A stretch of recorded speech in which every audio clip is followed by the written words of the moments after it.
Wow. We are already here for the next episode, Emilio. Good afternoon, everybody. Good evening, everybody. Buon happy hour to everybody. This is the episode number 26. Yes. Still 4 or 3 missing before the summer break. Yeah, 3 today and 3 more missing to complete session 1. Season 1, sorry. Season 1, like now it's very trendy to have series. Seasons. How are you, Geppi? How are you doing? I'm very good. I didn't see you. Yes, but let's say we finally met just a couple of weeks ago. It was very good in Sevilla. Yesterday we finished a very nice meeting in Napoli, and very successful, very funny. By the way, maybe one of the episodes should be dedicated to WhatsApp. Don't you think so, Emilio? Because WhatsApp, yeah. To share only cases sent via WhatsApp. Yes, sharing cases sent by WhatsApp and explaining why and I suppose you think that WhatsApp is very helpful in some instances. Yeah, sure, and all the other apps, of course. Yeah. Viber also, all this. Yeah. All these channels through which we exchange so often. Exactly. Cases, yeah, exactly. Definitely. Sebastiano, hello. Sebbi. Hi, Sebbi. Let us see your face. Is it without bird or with? Which is your current situation? Yeah, he's changing a lot. His morphology. No, he's coming back. Almost coming back. Yeah. But what is this behind you? You do a lot of sports. Exercising, you do a lot of exercising. Yeah, my neighbor. Yeah. Very nice. Very good. So today, do we have a question to ask to our? We have a very, very good question to ask, and yes, this is the right moment for Nisa appearing on the screen. Hello, Nisa. Hello, Aimilios, Geppi, Sebbi. How are you? Ciao. Very good. Welcome, Nisa. You're in a good shape, I see. Thank you. Very good. So, yes, the question of the week is related to this. Do you have experience in the dermoscopy of skin of color? Yes, no, a little, sometimes. Sometimes you included it just for me. Just for me. Yes, just for you. Yes, because of course, I mean, skin of color, of course, probably showing different morphologies of the same diseases we see in Caucasians. Therefore, we have to acquire experience. Definitely. No, yes. And a little. These are the most important answers. Yeah. I understand why. First of all, because fortunately, not too many tumors are related to skin of color. Basal cell, squamous cell, melanomas are very rare diseases, except the nails and acral side. But of course, we have many other skin disorders to manage on this kind of patients. And Nisa will provide us some clues about it, because today is Nisa's episode. So we are the guests today. Yes. I didn't prepare anything, And Nisa is the host today. So she will drive us with her unique way through this topic, skin of color, for which let's just mention that it's not only that many of us do not have experience, or at least no comparable experiences compared to light skin, to Caucasian skin, but also the available evidence is much less, much lower level of evidence. So this is an emerging field. I'm sure that in the coming years we will acquire more and more knowledge on this topic, and we will learn brand new things. Before Nisa starts, I would just only like to share something from one paper Okay. And Sebi.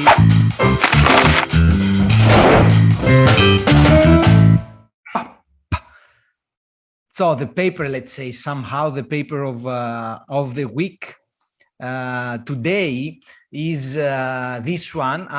This is a very recent paper on behalf of the International Dermoscopy Society by Enzo's, the first author who was leading all this effort. This was an effort to agree practically to make an agreement, a Delphi consensus among experts on the criteria we need to use in general dermatology in skin of color, because it might be that the criteria we selected to use in Caucasian skin do not cover enough the features that we might see in skin of color.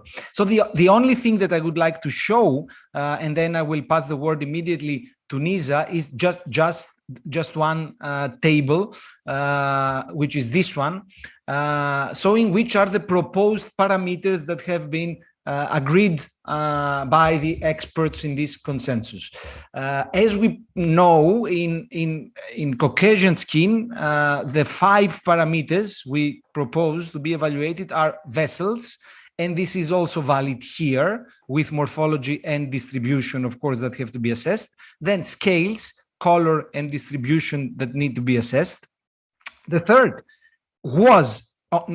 is follicular findings, but here there is a slash, which is eccrine findings. So it looks like, especially in dark skin, findings related to the eccrine duct openings might be particularly helpful for the diagnosis. That's why here we included also eccrine findings in category number 3. And then, of course, other structures and specific clues are always present. And let me just show you one schematic, only one, this one, which is newly identified follicular findings that might be relevant in skin of color, while in white skin, these were not considered as particularly relevant findings. And these were perifollicular scaling, follicular openings obliteration, and broken hairs. These features have been added to the list of features to be evaluated. And here you can see these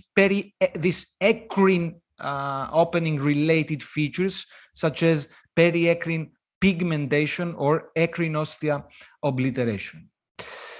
So that was all I wanted to share with you. And with this introduction, I think that now we pass the word to Nisa, and we are recording in progress.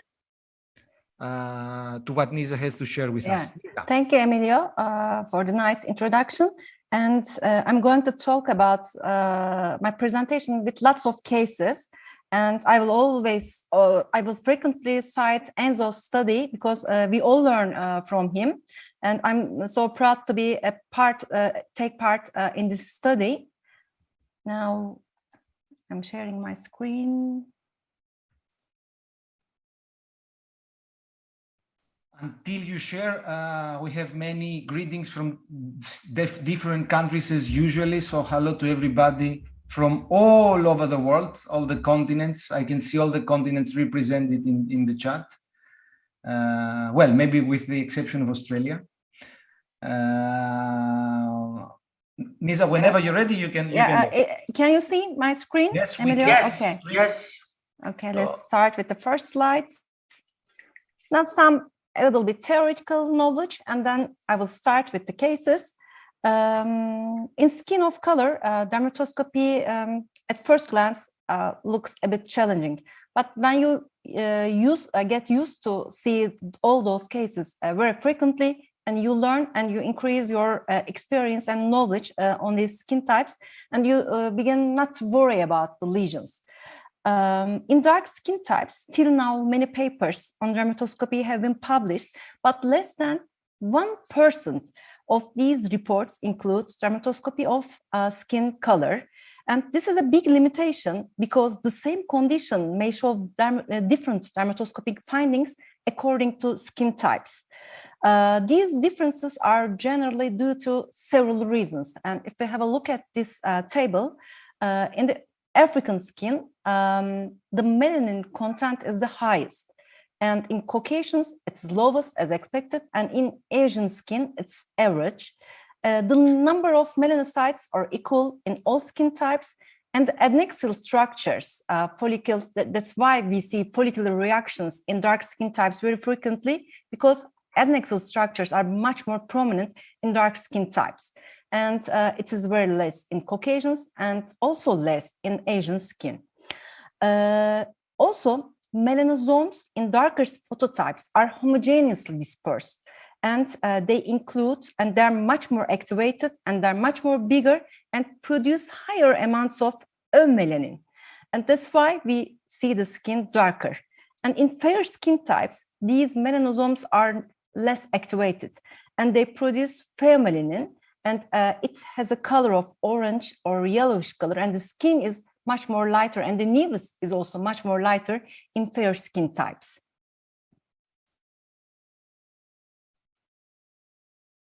And we have, in darker skin types, the background is very dark, and we observe vessels less prominently because the darker background obscures the presence of vessels. We have one exception. And can you guess in which disease we can see vessels easily when compared to other conditions, especially inflammatory conditions?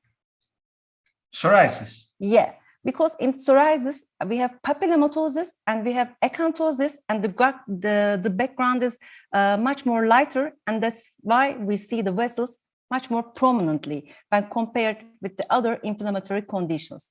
And also sclerotic reactions, and as I previously mentioned, the follicular reactions are much more prominent in darker skin types. And also the pigment lability is much more prominent in darker skin types when compared to fair skin types. In this study done on behalf of International Dermoscopy Society, Enzo Ericetti and et al., they describe the dermatoscopic findings of inflammatory conditions. And I really advise the paper to all our colleagues. They can learn lots of things from this paper. And I will go on the findings on this paper. Now we have a patient. He has flat macular lesions involving all over the body, and the presence and the history is 1 year. The lesions was pruritic, and what do you think it can be? Because it's fungoides. Yeah, and Emilio? Yeah, other than mycosis fungoides, of course, some kind of eczematous reaction. Yeah, we also consider mycosis fungoides as an initial diagnosis because the lesions were very heavily pigmented and they were all distributed all over the body. But when we put our dermatoscopes, we have a darker background, bluish grayish color, but we have white lines involving, yeah, all the lesions. They were all involving all the lesions. So is this finding change your mind? Well, lichen planus? Yeah, and the patient has lichen planus pigmentosus. So it was very interesting, but as you see, dermatoscopy helps us in the diagnosis. So this is a darker skin type patient, but with the Wickham stria, we can give a certain diagnosis here. And this Wickham stria is very typical in fair skin types. The background is pink because we see pinkish background in fair skin types very commonly. And you can see the Wickham stria, and also you can see the vessels, but we didn't see the vessels in the previous case because the pigmentation obscures the vessels. But Nisa, yeah, in the previous case, yeah, I can go back if you want. Okay, let's go back. Why did you? No, in the next one. Yeah, this one? No, in the next one. This one. Yeah. Why did you do a biopsy? You were not sure? we were sure. I didn't take the biopsy. This was a patient of our department, and because they want their pathologists be happy, convinced. you know. They are more happy if they work. Yeah, it's a very typical finding. We don't need to take a biopsy with these findings. Emilio, you make me shy. Yeah. And the next patient, very similar with the previous one. He has erythematous and pigmented patches all over the body. And in this patient, we also consider mycosis fungoides. And with the dermatoscopy, this is the dermatoscopy. And what's your diagnosis? This time the background is purplish red, but we have some follicular reactions. Predominant follicular findings, huh? Yeah, we have follicular hyperkeratosis. So what can be this? Pityriasis rubra or? No, this was folliculotropic mycosis fungoides. Okay. Because we can see also follicular hyperkeratosis, in mycosis fungoides also, but a good differential. And this is a patient with a fair skin type. The background is pinkish, and you can see the dotted vessels around, and you can see again follicular hyperkeratosis and some comedo-like openings in a fair skin type patient. Now let's go to facial lesions. We have some pigmented lesions. Again, we have scale, we have brown circles, brown follicular hyperkeratosis. And the lip, here is the lip. Theoretically, this is highly suggestive of discoid lupus with predominant follicular. Yeah, that's great. The patient has discoid lupus erythematosus because we have, again, follicular hyperkeratosis, which is very common in DLE also, and scales also suggest. And we have some brown circles and brown clots in pigmented variants of DLE. These findings are very pretty common. Let's go to a patient with a fair skin type. This time we have, again, some follicular reactions, but we also observe the vessels. Because there's no pigmentation, we can observe vessels very easily. But I think it's not so difficult. Again, we can give a certain diagnosis with the help of dermatoscopy in fair and dark skin types. Just pinkish background and vessels are much more prominent in fair skin types. And the other one, brown clots. Now again, flat facial pigmented lesions. Can you give a certain diagnosis here? Wow, this is definitely UV light aggravated skin disorder. Yeah, seems to be because she has the lesions on sun-exposed areas. Geppi, you're right. On dermatoscopy, we see some perifollicular gray dots, and they are arranged in circles. So gray and blue perifollicular gray dots. What does it mean? If it is an inflammatory condition, what can it be? If it's not neoplastic? Again, some kind of lichenoid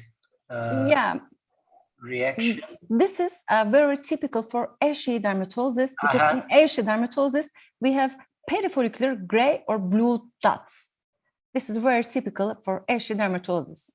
And here's a close-up, another image. And this time, we have again perifollicular, this time brown dots. So what can this be? Well, apart from... The color is not gray, this time it's brown. Very similar lesions. Inflammatory. Real melanosis or... This time it is lichen planus pigmentosus. In real melanosis, I will show you in the next case, we have central brown dots. In the center of the follicular openings, we observe brown dots. But in lichen planus pigmentosus, we have brown circular dots, perifollicular brown pigmentation without the involvement of the central part of the hair follicles. So if you see gray or blue color, it's ashy dermatosis, and if you see brown color, it's lichen planus pigmentosus. And another there case is a question in the chat. How do you spell that? If you mean about ashy dermatosis, it's ashy dermatosis. Ashy with A-S-H-Y. Ashy dermatosis. Yeah. And this is another case of lichen planus pigmentosus. To keep things simple, you know, ashy dermatosis, in my understanding, is the final phase of a lichen planus. You know what I mean? So more or less. It's Ashy dermatosis spectrum of disease.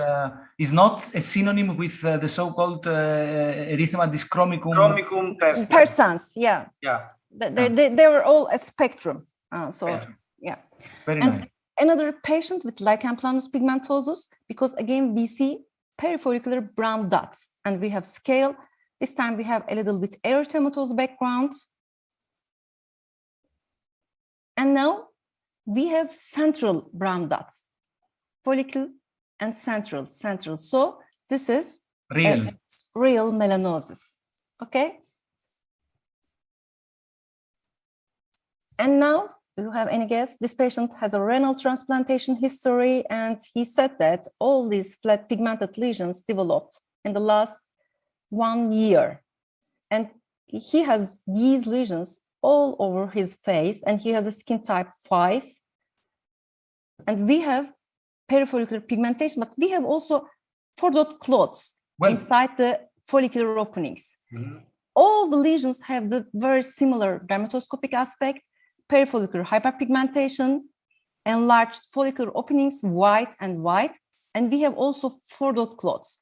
We need to take a biopsy, and we see that this is pigmented actinic keratosis. I was surprised because he said that they're all developed in the last 1 year. The dermatoscopy really fits with the pigmented actinic keratosis, but the clinical appearance was a little bit suspicious for the diagnosis, but he has a renal transplantation history, he has sun-damaged skin, and he is using immunosuppressive therapy, so it can happen. Wow. And this is a very, very interesting case.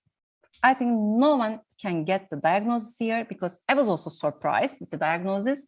I have 3 patients with these dermatoscopic findings, and they all have mycosis fungoides, and some have transformed mycosis fungoides, some have folliculotropic mycosis fungoides, and they developed these flat pigmented lesions on their face for the last 3, 4, 6 months, just like that.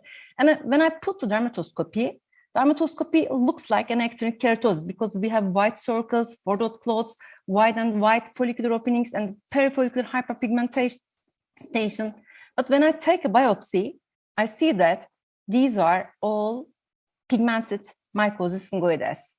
So this is not reported. Maybe I will report. Another patient, again, you see these black pigmentation, and his eyebrow is broken, the hairs, and he has also folliculotropic mycosis fungoides, and very similar dermatoscopic finding with the previous case. And this was also pigmented mycosis fungoides. And those 3 patients had skin type 5. And any guess with this girl? She's 13 years old, and she developed these lesions 6 months ago. One? Yeah, it's a recent one, and she's pubertal girl, and there's unilateral involvement. Symmetric, both sides? Unilateral.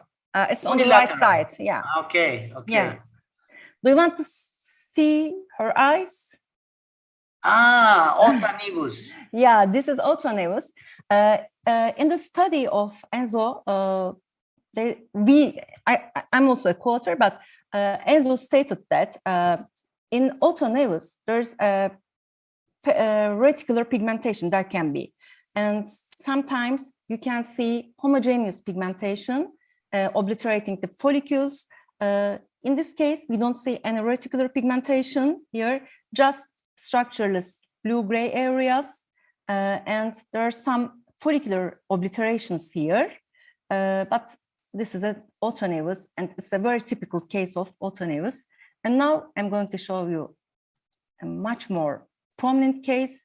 This doesn't fit the report with the Enzo study because we just see the features of blue nevus because this is a dermal melanosis, and it can happen. They are all inocytosis involving the skin.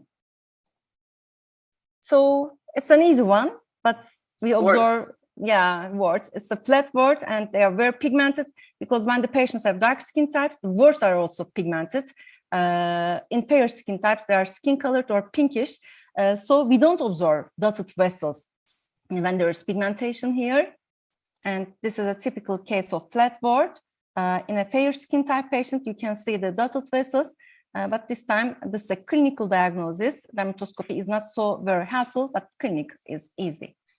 And when coming to eczematous dermatitis, we have spongiosis, and we have crust, of course, in dermatitis, but the color changes according to skin types. In fair skin types, the color of the crust is yellowish, but when it is dark skin types, the color of the scale is brown, because there's exfoliation of the melanin also during spongiosis, and we see the color of melanin here, and the color is brown.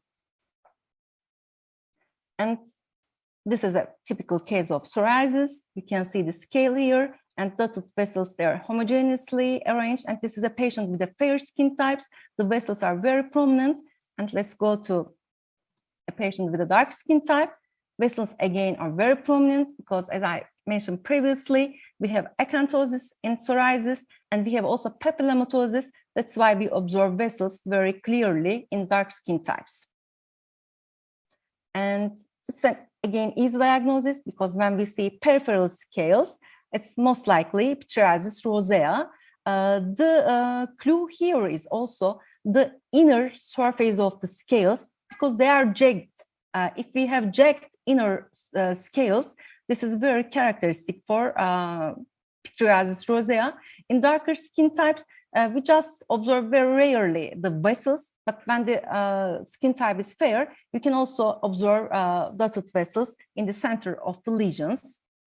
And this is a fair skin type patient, very similar findings, jagged inner scale edges here. And any guess? This is psoriasis rosea or something different? Do we have some clues? Lichenoides? Yeah, this is PLK. In PLK, we have again colorate of scale, but they have smooth inner edges. But in psoriasis rosea, they were jagged inner edges. And we have also mica-like central scale in psoriasis lichenoides chronica. So this patient has a skin type 4 or 5, and the findings did not differ with the lighter one, and the dermatoscopy and the scales are very helpful with the diagnosis. And let's have a look at some hypopigmented dermatosis. This is an easy one, because this is idiopathic good dot hypomelanosis. Again, if we look at the edge of the lesion, we have projections. This is very typical for this entity. And we have also brown circles, periacrine brown circles, very characteristic for idiopathic good dot hypomelanosis. And we have a lesion here. Do you have any guess? At the edge of the idiopathic good dot hypomelanosis, it's on the leg. We have some radial lines. Central part was excoriated. I think this was artificial, maybe made by the patient, but I was worried about this could be a basal cell carcinoma or Bowen's disease maybe, because he has some damaged skin, and histopathology was consistent with Bowen's disease here, pigmented Bowen's disease. So it's impressive. Yeah. This guy developed Bowen's disease in the only part where there was no protection. Yeah. And this is vitiligo, because we have white hair, you can see here, and we don't have projections around the borders. Vitiligo is a clinical diagnosis, but we have some differences with the idiopathic good dot hypomelanosis, and we don't see brown circles. And do you have any guess with this hypopigmented lesion? They are located on the nape. Could be something like pityriasis versicolor. Yeah, great, Aimilios, because the scales are following the furrows. The reason for that is there is moisture in the furrows, and Malassezia furfur have a tendency to locate it in the moistured areas, and we can see scales on the furrows, and we have also perifollicular scalings because the fungus has tropism around the hair follicles also. So this is a very good clue for the diagnosis of hypopigmented pityriasis versicolor. Now we have finished inflammatory dermatosis, and let's look at nevus and some neoplastic diseases. Let's see the differences. Since we have the pheomelanin, the pigmentation is lighter, and there are examples of these nevus are examples from fair skin types, and these are coming from darker skin types. I think there's not so much difference, only just the pigmentation is much more prominent. For example, we have reticular lines, but they're much more pigmented. We have again cobblestone pattern or polygonal clots. They're very common in congenital nevus, and you can see the examples of congenital nevus here. I would say, Nisa, that a difference that in fair skin, hyperpigmentation might be important diagnostically. So focal hyperpigmentation might be a worrisome sign for early melanoma. In dark skin, exactly. In dark skin, it would not be, I think, so reliable to assess the quantity of pigment. So, for example, the lesion you show on the lower left. This one or this one? That one. That one, lower left. Lower left.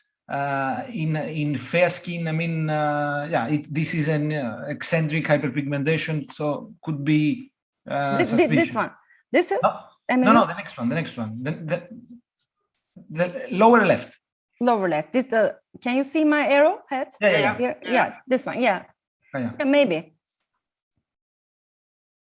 I think the major difference is the blue color, because if the skin type color goes to 5, it's very common to see these bluish and grayish structures on the nevus. For example, in countries who get used to see fair skin types, maybe when they see these structures, they can consider basal cell carcinoma or melanoma or something like that when they see blue or gray color. But it's very common in darker skin types. Now let's see some examples from these patients.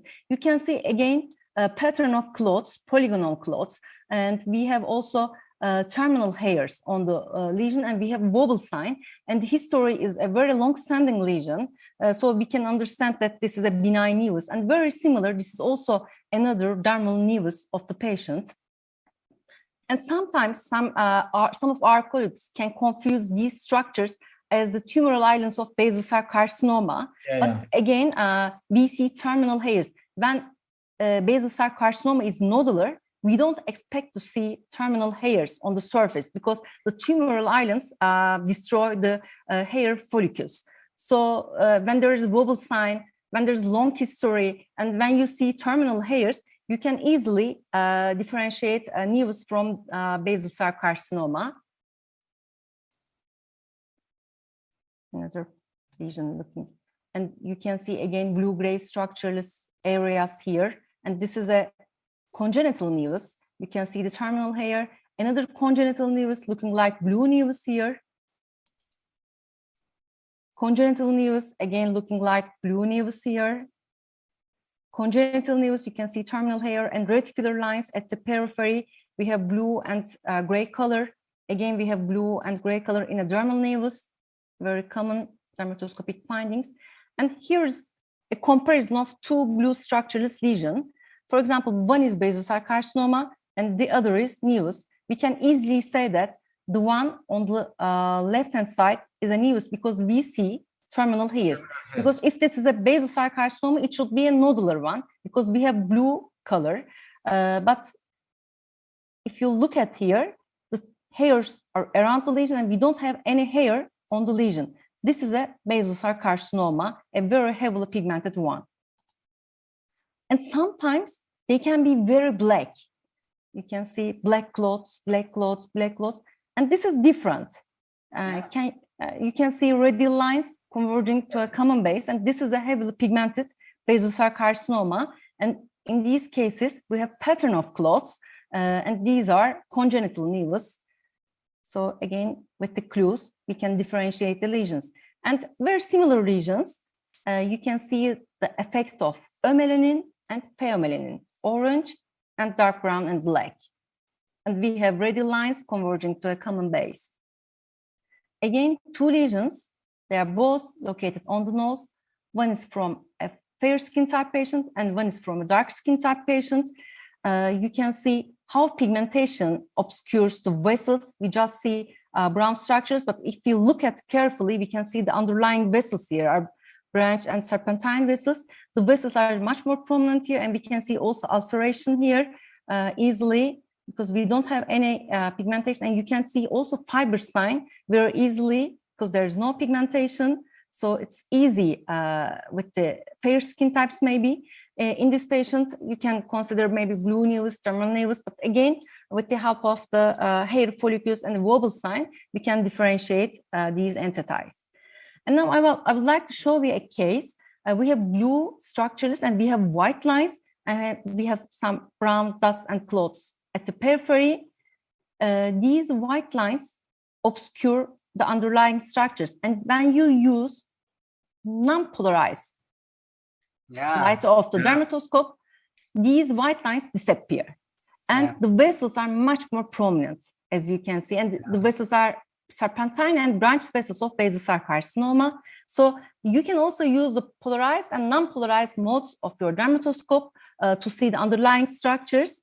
When white lines are disappeared, you can see easily the vessels, and we have also made globus here. Yeah. Polarized and non-polarized mode because there are calcifications and they don't disappear, but white lines disappear with the non-polarized mode. Yes, we have two lesions. One is melanoma, one is basal cell carcinoma. Can you guess which one is basal cell, which one is melanoma? I think it's very hard to say because we don't have enough clues. It can be. Say that. No, I cannot say. Choose one. Choose one. Yeah, choose one, Geppi. I would say melanoma on the right. Yeah, me too. Yeah, because you see ulceration, large ulceration, and that's why you consider basal cell carcinoma here, right? This was the melanoma, and this was the basal cell carcinoma. So it can be very challenging in some cases.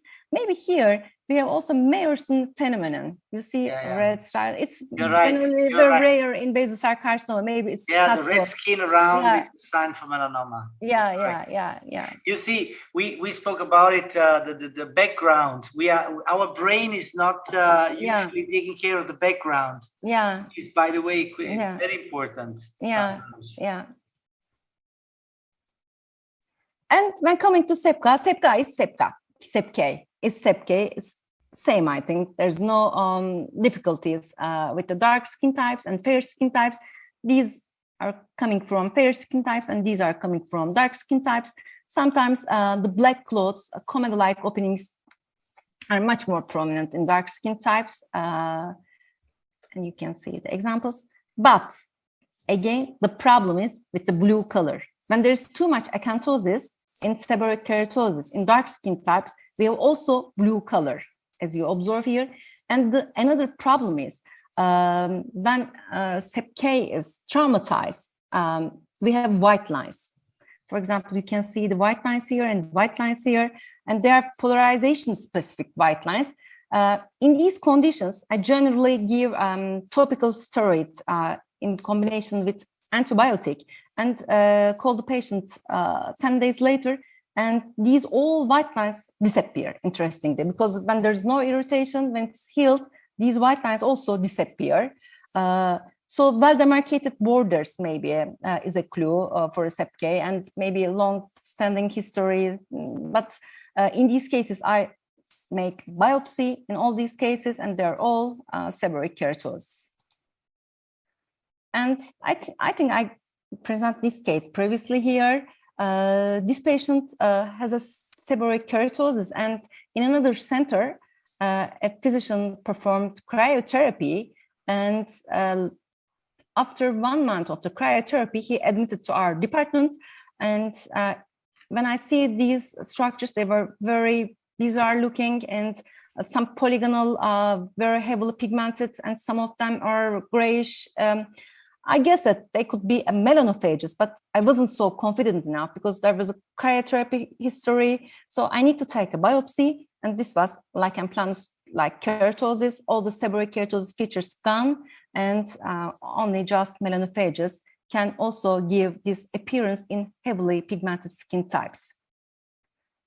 When coming to solar lentigo and pigmented actinic keratosis, these are from fair skin types. We have scallop borders, we have parallel lines, we have reticular lines, structureless pattern interrupted by follicular openings.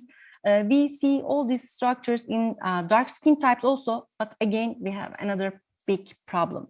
And can you guess what's the problem with the solar lentigo and pigmented actinic keratosis? The blue color. Yeah, blue color. We have gray circles very commonly in solar lentigo and pigmented actinic keratosis. For example, I made a biopsy with this lesion because there wasn't enough clue for solar lentigo. Histopathology was solar lentigo in this case. And again, you can see gray circles and brown structureless background. Again, histopathology was solar lentigo. And again, you see lots of gray circles arranged on a brownish background. This is another solar lentigo. And this is a pigmented actinic keratosis, we can say easily, because we have white and white follicular openings here and perifollicular hyperpigmentation, and we have some four-dot clots. So we don't have problem with this one, but we have circle within circle also. As you can see, it can be a clue for a lentigo maligna. So we make a biopsy, and this was also histopathology was consistent with, interestingly, pigmented actinic keratosis. You can see the atypical keratinocytes mainly located in the basal membrane. I wonder how the inverse approach would perform in the skin of color. Let's have a look at. Let's go back to this lesion. Can you perform inverse approach here, Emilio? I mean, it doesn't make sense to speak about one lesion, but I wonder how it would perform in a. But we have lots of cases just like that, Emilio. So maybe it would not perform well. Yeah. And you see the lesion, and this is another pigmented actinic keratosis. And in this case, he has lots of sun-damaged skin. We have gray circles, and we have some solar lentigo-like features. I need to take a biopsy from here, and histopathology was consistent with pigmented actinic keratosis. Maybe if I take a biopsy from here, it can be a solar lentigo as well. So but Nisa, maybe the correct approach on skin type 5 and 6 for facial lesions on the face is the same as for longitudinal melanonychia in children. Definitely. Since melanoma does not exist, we don't care. Geppi, you are great. I always think the same thing with you. And also, we have to look all the lesions of the patient. Generally, they have lots of sun-damaged skin, and the lesions look very similar to each other. So that make us relief. So we should consider in a total look, when we look at the total lesions of the lesion, we can decide. But if it's a solitary one, then biopsy is a good option, because we can take a biopsy in all these lesions. And pigmented Bowen's disease, it's very common in dark skin types also. We have, again, radial lines and scale. And I also present these cases in one of the Dermoscopy Happy Hour episodes. And this patient has lots of skin, solar damage on the scalp, and he has pigmented lesions. And this was 1 month apart, you can see, because he got a chemotherapy. He has multiple myeloma also. And 1 month after, there was some serum exudation, and the lesion gets bigger, and we take a biopsy at this point, and histopathology was squamous cell carcinoma arising on an actinic keratosis. Again, this was also a pigmented squamous cell carcinoma arising on an actinic keratosis. So pigmented squamous cell carcinoma is very rare, but it can be seen in also dark skin types. Now, well, in dark skin types, obviously, it should not be so rare, because keratosis are very frequently pigmented in dark skin types. Therefore, it's reasonable that also squamous cell carcinoma should be much more frequently pigmented. But Bowen's Nisa, squamous cell carcinoma and actinic keratosis. Yeah. Before you go to the next topic, you know that we have quite a lot of questions from the audience. So Yeah. how much more time do you need with? I think it's finishing. Maybe just 6 or 7 slides. Okay. Now let's have a look at the nail pigmentation. It's very heavily pigmented because we see a very commonly black color, dark brown color, and their combination, and especially in pediatric nail matrix news, it can be very frightening for the colleagues who are not experienced with the nail dermatoscopy. These are some examples of the nail dermatoscopy, and they're all nail matrix news of the pediatric period. And when coming to volar sites, palmar and plantar surface of the areas, we can see some features again resembling melanoma because we have pigmentation involving both the ridges and the furrows. But you can see some clues. For example, here we have heavy pigmentation, we have blue color again. This is a news involving the dermal sides of the skin. And we have also parallel furrow pattern. This is another congenital nevus, and you can see blue color. This is blue nevus. This is again compound nevus. And you can see here another. What is the name for this sign, Emilio? Which one? Yeah, the sign of this is a new sign. Lower left. You describe this sign. Yeah, wavy lines. Wavy lines. Wavy lines. Yeah, and these are cases, this one and this one, the reed nevus. They're very heavily pigmented, and the pigmentation is involving the ridges and the furrows again, and another congenital nevus with the bluish color again. And now some examples for, it's an easy diagnosis, porokeratosis. We have double lines at the edges, and we have some ulcerations. This is a very, and we described this sign in the latest publication of the International Dermoscopy Society. And you can see superficial erosions here, but we have double lines, which is very characteristic for porokeratosis. This is a fair skin type patient, and this is a dark skin type patient. But very interestingly, they're all pigmented in dark skin types. We have double lines, but they are pigmented double lines in dark skin types. And the pigmentation also, you can see structure is brown in the center of the porokeratosis also. And this is a very interesting case. This is a congenital porokeratosis. At first glance, I thought that this could be a linear lichen planus because they were purple papules. But when I put the dermatoscope, you can see these double lines again at the periphery of the lesion. This patient also has a skin type 5. So again, we have a very heavy pigmentation, but we have the major clue. This is the clue. So it doesn't differ whether it's a lighter skin type or darker skin type. And when coming to dermatofibroma, again, dermatofibroma is a dermatofibroma. Only we have much more prominent pigmentation pattern, and sometimes can be very challenging in darker skin types. Maybe this can be confused with schizoid melanoma or Spitz nevus, and these are special types of dermatofibroma, hemocytic and angiomatous dermatofibromas. But you can see the blue-gray pigmentation, and they're all from patients with skin type 4 and 5. And these patients have fair skin types. For example, this patient is albino. There's no pigmentation and pink and white lines. I think this is much more difficult when comparing with the pigmented patients because they can be confused with schizoid melanoma and Kaposi sarcoma. It's very, very beautiful in darker skin types. You can see this is a special art, I think. The polychromatic color chains and rainbow pattern is very beautiful in dark skin types. And this is banal Kaposi sarcoma from lighter skin types. You can see the difference. We have, again, a rainbow pattern, but it was much more beautiful in the darker phototypes. And this is neurofibroma. You can see dark skin type and fair skin type. And this is my final slide. These are from cases with poroma. These are lighter skin types. They are all darker skin types. Again, we have pigmentation, but we have again a very typical vessel pattern of poroma.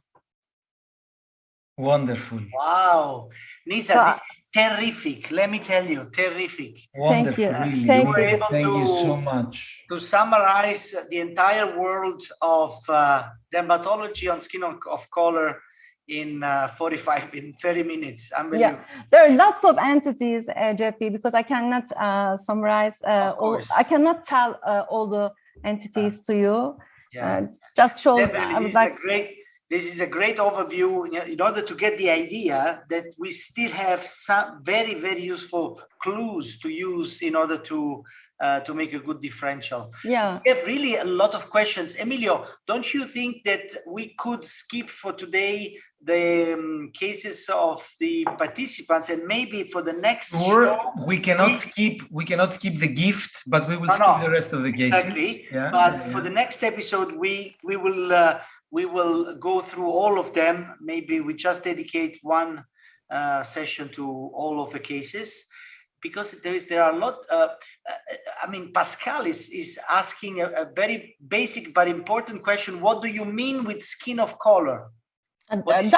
Dark skin types. So skin type 5 and 6. Yeah. That's the definition. Yeah, but we don't have skin type 6 in Turkey. So we have but in general, 5. Yeah, in general, it's also includes, of course, skin type 6. Okay. I don't have any experience. Emilio, go Pascal also asks which is the percentage of patients the percentage of patients with skin of color that you see in your practice? Half and half, I think. Half and half. Mm-hmm. Is it also difficult for pathologists to deal with biopsies coming from skin of color? No, it's the same, right? Yeah, it's the same. Yeah. Chin asks for a session on the lower leg as a special site. That's a very nice idea. Very nice idea. If we have, of course, a few episodes, but probably we will be able to do it. Yeah. Do you use... Emilio, I'm sorry. I just want to tell you, we have a nail pigmentation, nail matrix nevus. It was a blue structureless lesion, and it was a very atypical one. And my pathologist cannot see the melanocytes because there was lots of melanophages. And so sometimes in dark skin types, when there is too much pigmentation, it can make some difficulties in the diagnosis. But generally in the inflammatory conditions, it's the same, and they don't have any difficulties with the dark skin types. Yeah. I guess that it should be also challenging on the face, but since lentigo maligna is so rare, maybe that's not such a relevant problem. Do you use tape stripping a lot to evaluate skin of color lesions? When there is a scale on the surface, we can do it. When it's too much scaly, and when you think that there's keratinocytes on the surface, you can do it. It's just the same, I think, with the lighter skin types. Okay, great. General question: is there any dermoscopy feature that shows to make a differential between vitiligo and other hypopigmentation disorders? Yes. Yeah. For example, in lepromatous leprosy, we generally do not observe the hair.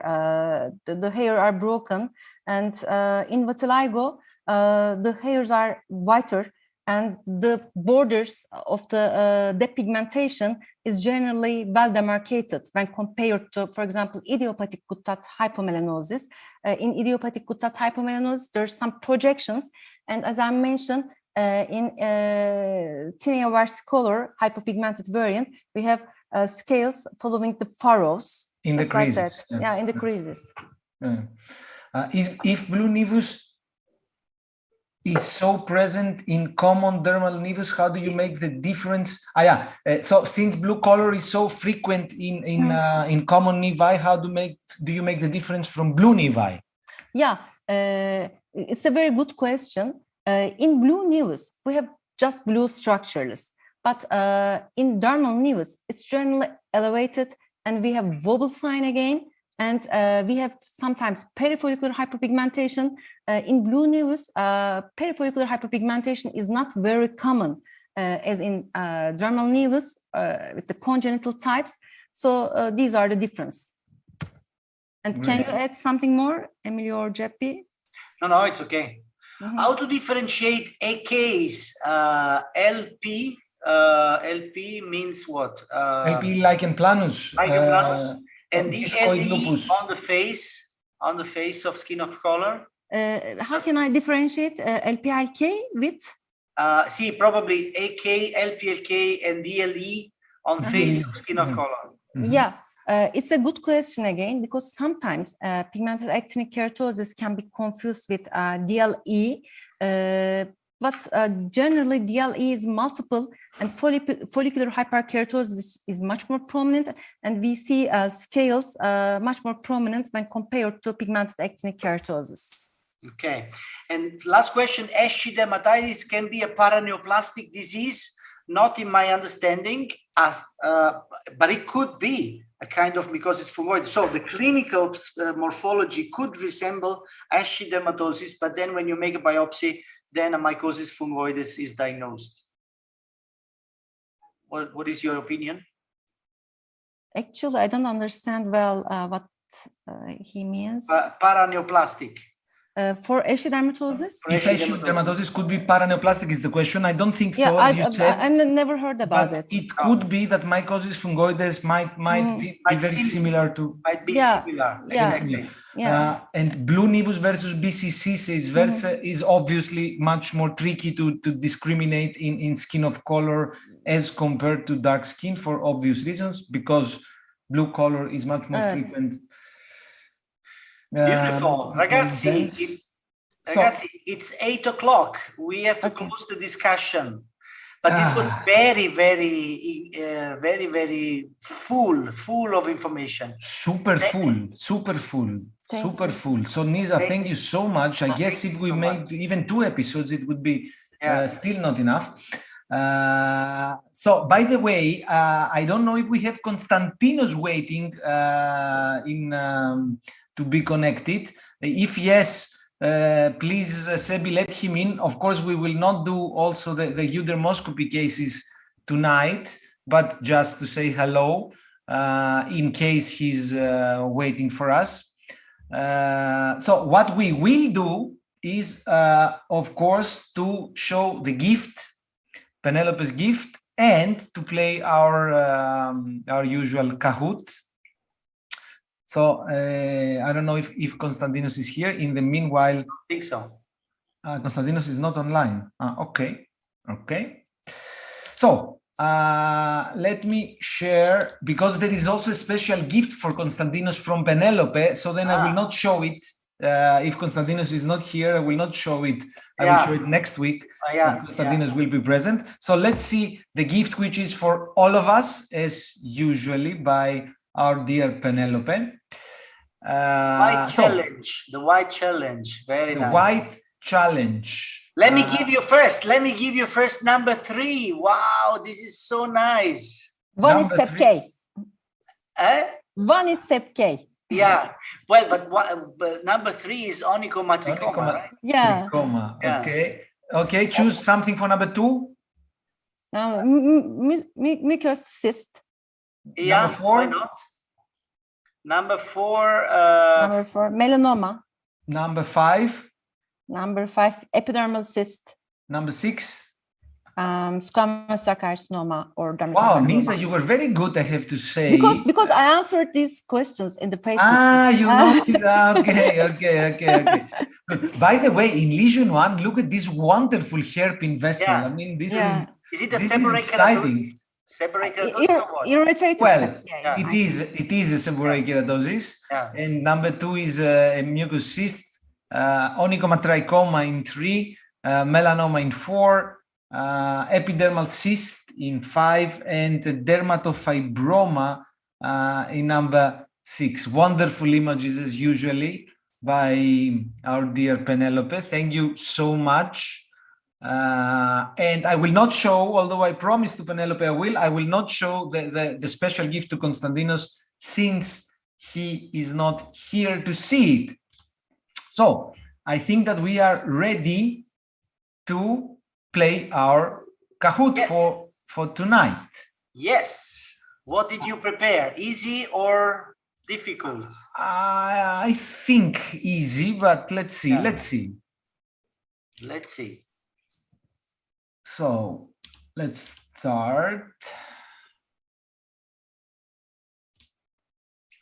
Wonderful, wonderful episode.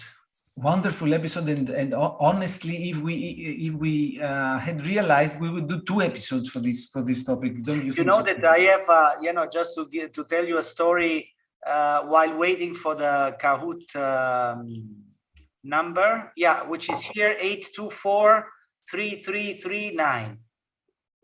So when I was a young dermatologist, I was taking care of I was the dermatologist of the American hospital here in Naples. And of course, many big soldiers, skin of color, were coming to me. And this was my first experience with dermatology in skin type 5 and 6. And this was extremely stressing.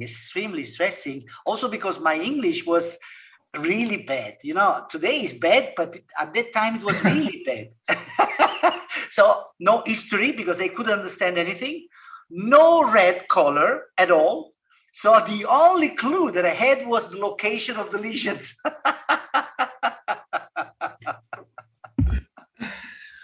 Yeah, clearly. So, but I really wonder, Nisa, I guess that you have seen rarely, but you might have seen very early melanomas on the trunk of dark skin type patients. I wonder how they would look like, because in fair skin, you don't see much at the beginning, just a little bit of focal hyperpigmentation, which cannot be useful in dark skin. Huh? I'm just thinking about how they look like. Ordinary melanoma, I think no difference. No difference. Yeah. Great. So we have more than 100 people already connected. So I would say that we can also, Penelope just connected. Okay. I would say that we can start. If you agree, let's go. Dermoscopy Happy Hour episode 26. 3, 2, 1, and go. Monday case. Very nice bracelet. Do you like the bracelet legs? Yeah. So, a small lesion on the dorsal surface of the hand. This is what you get dermatoscopically. Mm-hmm. Okay? Okay. Good. So now, questions. The question is, the patient is 42 years old. Management, nothing, follow-up, excise, apply steroids. Why are you laughing always with my selected answers? Well, applying steroids, I like it, Yeah, why not? Yeah, why not? I mean, apply steroids and then come back in. Wow. Excise. Why excise? Because it's a Spitz nevus with globular pattern reticular hypopigmentation. Yeah. It's the second most frequent pattern of Spitz nevus. So, and it was confirmed as a Spitz nevus, not as a melanoma. And also the location is very typical for Spitz, but No, since most probably most voted for doing nothing because the lesion was very tiny. Very tiny. Yes, very tiny. I agree, but I mean the features of Spitz nevus. Of course, this is not so frequent and so well-known pattern as compared to the starburst, but these white lines are a clue for a Spitz nevus. So this was a tough case finally. Yeah. The first one. Let's see the second, which is the Tuesday case. Again, a small pigmented lesion. Here you can see dermoscopy. Look carefully what you see in all the parts of the lesion. And now, again, 42 years old, management, nothing, excise, apply steroids, apply cryotherapy. Now I understand, Okay. Okay. So now you get a clue. Okay, let's see. Mm-hmm. Wow, again. Exactly. Apply steroids because it was not so easy to catch the eczema. Yeah, the eczema is, I mean, in all these, in the left part of the lesion, there are yellow crusts, which are very highly suggestive of the eczematous reaction. The Emilio, and we can say that this patient has a fair skin type because you can see the crust at 6 o'clock, and it's very, very yellowish. Yeah, definitely. No, all the patients I show are fair skin type because we don't have. And the lesion has also Meyerson phenomenon around the lesion. Exactly, Meyerson phenomenon. Can you go back to macro image, Emilio? Sure. No, I cannot. You cannot. I cannot. There was an erythema around the lesion. Exactly. So that's why the correct answer here was apply steroids. I'm sorry, my friends. The two first cases were not so easy. Finally. But Bedostigi is still first place. Okay. Good. Let's go to Wednesday. Do you like this nodule? This is quite of a nodule. Nice. Quite of a nodule. And this is what you see dermatoscopically. I get the clue. I think so, but let's see. I think this is a great example. Yeah, perfect. But let's see. Great example of what? Great example of a nevus. Great example of a seborrheic keratosis, of a squamous cell carcinoma, or of a poroma. Great example of my last slide.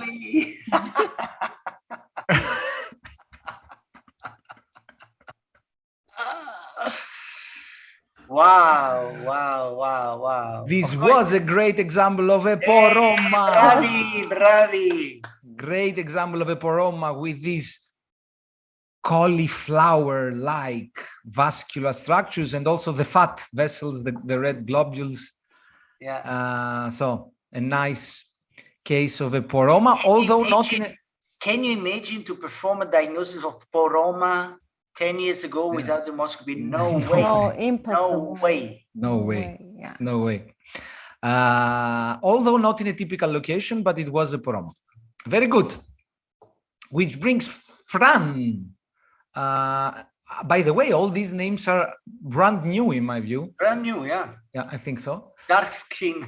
And of course, I cannot avoid always to use a lesion on the face. Yeah. Also impressive in my view how much we have improved with the evaluation of facial lesions. So we look at it clinically. Obviously, we have our differential diagnosis, but without being confident. We look at it dermatoscopically, and now let's see the options. Management.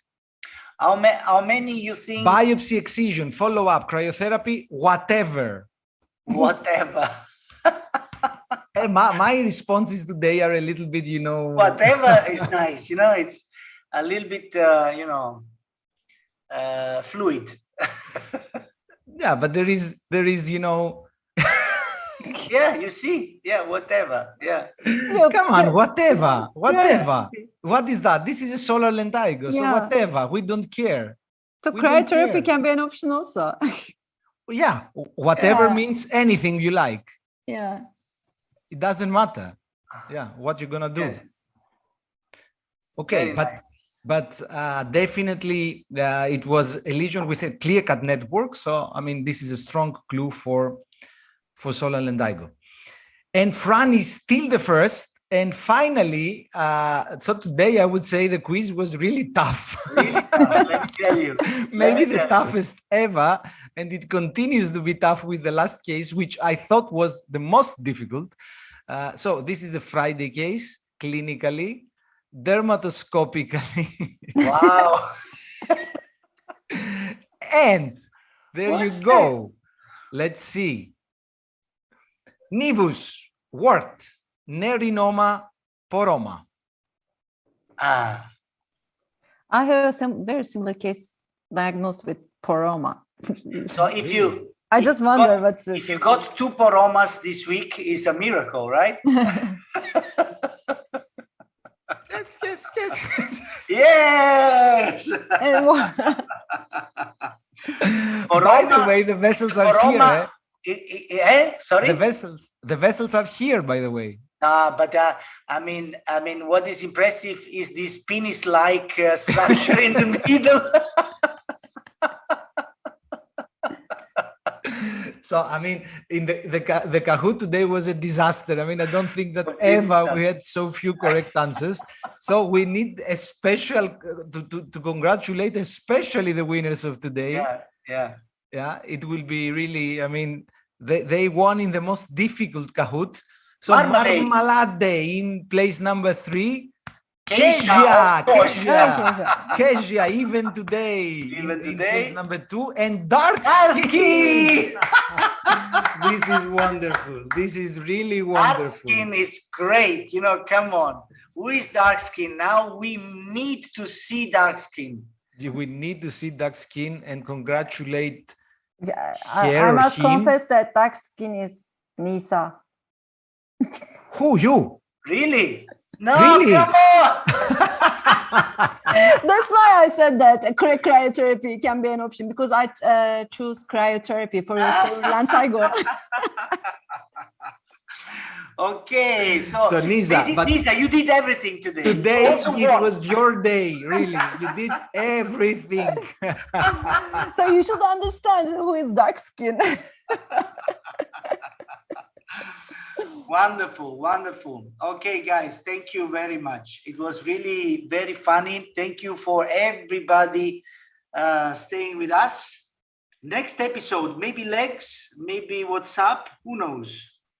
We will see. Who knows? We have to decide soon, but we will. So Nisa, thank you especially for today. It's a great pleasure, Emilio. And today is Mother's Day in most parts of the world, and I would like to congratulate all the mothers for this special day.